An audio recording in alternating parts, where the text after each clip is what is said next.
This symposium asked scholars from across the humanities to consider three main concepts: the problem of the Anthropocene, the great territories of Asia, and the role of humanities scholarship today.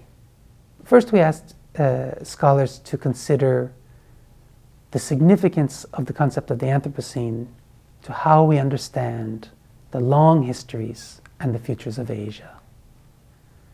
And next, we asked the reverse question of how to understand what the long-standing, culturally embedded histories of Asia can bring to how we understand the Anthropocene and the challenges that it represents today. And finally, we asked of the role of the humanities in all of this. If the humanities have always been fundamentally concerned with human subjective experience, in the context of the Anthropocene and in the context of the cultural ecological experience of Asia, how do we bring the humanities down to the ground?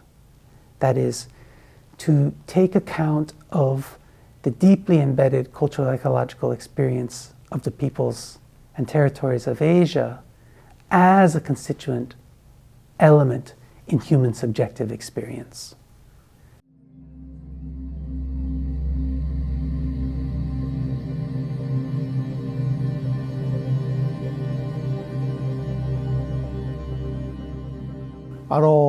総合地球環境学研究所、地球研ですけど、地球研は、設立以来ですね、分離融合で地球環境の研究を進めると。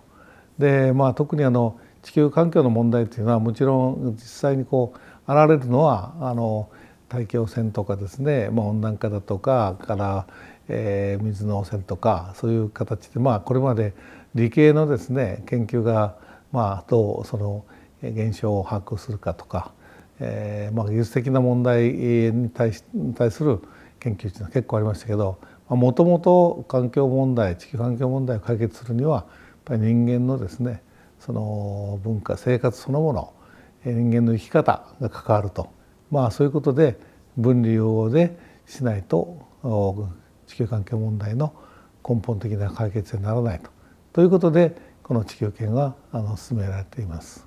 ということで現在、英語でアンソロポシーン、日本語では人類性とか人新性とか言ってますが、もうそういう時代になった。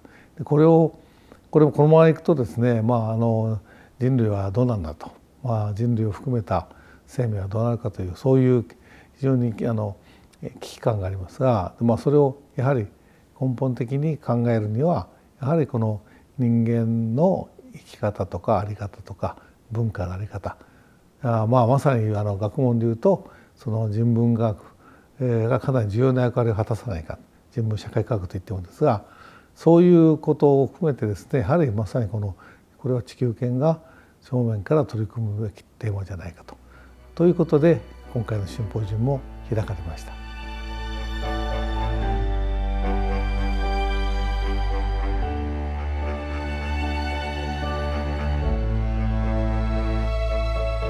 The first session considered Asia as an area of long-standing human habitation and rich cultural ecological experience and continuity, a place in which human and environmental history is always deeply intertwined. It's a region in which many long-standing traditions of thought regarding humans and nature itself exist and take multiple forms.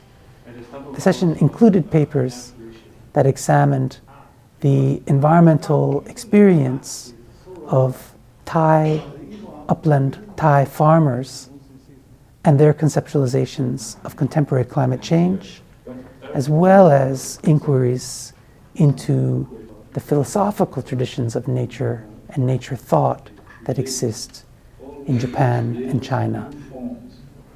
This session examined the agency and the presence of nature in cultural life.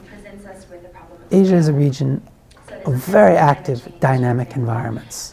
Volcanoes, monsoon rains, typhoon, tsunami, earthquake, all of these are presences in everyday life.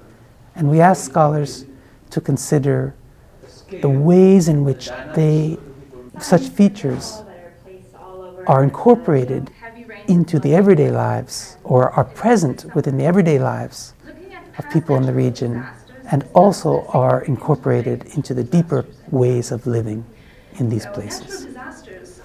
The last session examined the institutional and managerial systems that are developed to manage contemporary social life today. The papers presented here examined the technological, scientific, institutional forms that are developed in order to make social life possible in the face of contemporary environmental variability. And it also examined the implications of those systems for how we understand environment and environmental change itself. The symposium also included a workshop organized by the Chinese-American artist Song Changbin. The workshop was conceptualized to investigate the continuing significance of long-standing traditions of environmental thought, in this case as present in the great garden of the ancient temple of Kenninji in Kyoto. If the Anthropocene distinguishes the Earth as a grand collective project and problematic, it also appears to legitimize a new round of techno-scientific management of the Earth system. And yet, different groups of people have played very different roles in the creation of the contemporary world, raising the question of responsibility, equity, and of how to recognize the real patterns of human environmental interaction that have also created the Earth, and on which the future still depends.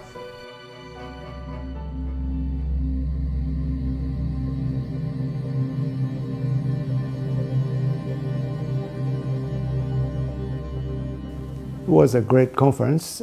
Everybody was engaging, and people came from all sorts of places, Europe, Asia, United States, as well as from Japan.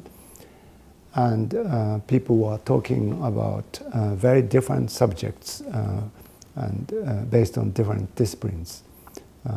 We had young people and very senior scholars. And it did take place in Kyoto, but it was not really confined to Kyoto. It was an important addition. But the whole feeling was really that we were really talking about quite an international subject and engaging in international conversation. And the impression was Kyoto was best praised for it, which was quite a good feeling. Initially, we had the three keywords in mind. The role of humanities for the understanding of global environmental sustainability, and the definition of the Anthropocene, the keyword of today, and also the role Asia did play and should play in these discourses. After 2 days, however, the overwhelming impression was it didn't really matter with these three. We didn't have to confine ourselves to three key words. The feeling was that humanities, we are talking really about the same thing. Humanities have a capacity to generate something that is universal, in a different way from the natural science can produce.